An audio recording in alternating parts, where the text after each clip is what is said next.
میرا نام تانیہ ہے اور میں ایک گاؤں میں رہتی ہوں۔ میرے ابو فوت ہو چکے ہیں اور ہماری اپنی زمینیں ہیں جس پر کھیتی کر کے ہم لوگ اپنا گزر بسر کرتے ہیں۔ یہ کہانی بالکل سچی ہے، بس اس میں نام فرضی ہے۔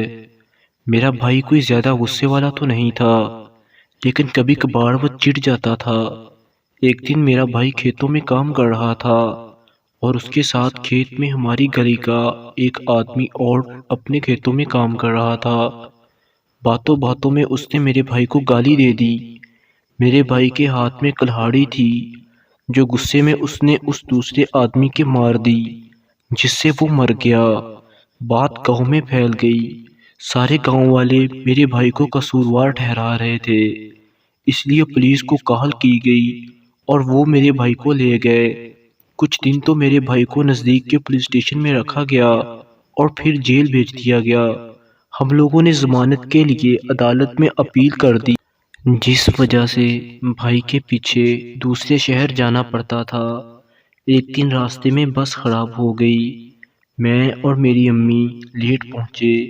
جب ہم لوگ عدالت پہنچے تو وکیل کے منشی نے بتایا کہ سر کہہ کر گئے ہیں کہ آپ لوگ لیٹ آئے ہو، جس وجہ سے میں نے کل کی پیشی لے لی ہے۔ میری امی بولی، یہاں تو ہمارے پاس کوئی رہنے کا ٹھکانہ بھی نہیں ہے، ہم یہاں کیسے رہیں گے؟ قریب کھڑا ایک شخص بولا، میرے پاس ایک گھر ہے جو میں کرائے پر دیتا ہوں، فی الحال خالی ہے، آپ لوگ آج رک جاؤ۔ میری امی راضی تو نہیں ہو رہی تھیں۔ میں نے کہا، امی پھر ہم کدھر جائیں گے؟ اگر واپس جائیں گے تو کل پھر لیٹ ہو جائیں گے۔ میری امی نے کہا، ٹھیک ہے، اور ہم لوگ اس آدمی کے ساتھ چلے گئے۔ کھانا وغیرہ کھا کر ہم لوگ سو گئے تو رات کے کوئی 11 بجے وہ آدمی اپنے ساتھ ایک آدمی کو لے آیا اور میرے اور میری امی کے ساتھ زبردستی کرنے لگا۔ ان لوگوں نے ہمارے منہ پر کپڑے باندھ لیے اور باری باری کبھی میرے ساتھ تو کبھی میری امی کے ساتھ زبردستی کرتے۔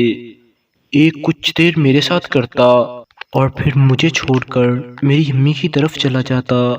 وہ لوگ فارغ ہی نہیں ہو رہے تھے، جیسے کوئی جن ہوں۔ صبح کی اذان ہو رہی تھی جب ان لوگوں نے ہماری جان چھوڑی۔ ہم لوگوں نے اسی ٹائم اپنا سامان اٹھایا اور ادھر سے نکل گئیں، اور اس وقت سے لے کر 9 بجے تک ہم لوگوں نے عدالت کے باہر وقت گزارا۔ ہمارے ساتھ جو ہوا وہ تو ہم کسی کو بتا بھی نہیں سکتے تھے۔ ہم دونوں ماؤں بیٹیوں کو ایک دوسرے کے سامنے باری باری اپنی ہوس کا نشانہ بنایا گیا تھا۔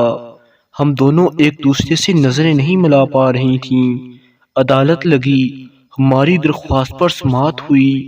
عدالت نے میرے بھائی کی سزا کو کم کر کے 1 سال کر دی، لیکن جو مجھے اور میری امی کو سزا ملی تھی وہ پوری زندگی ہمارے ساتھ رہنی تھی۔ کاش میرے بھائی نے اس وقت وہ گالی برداشت کر لی ہوتی تو اس طرح کے کوئی بھی حالات پیدا نہیں ہوتے اور ہماری عزتیں محفوظ رہتیں۔ اس لیے اپنے اندر برداشت پیدا کریں، دوسروں کی اچھی بری عادتوں کو برداشت کریں، ورنہ بعد میں صرف پچھتاوا ملتا ہے۔ والسلام۔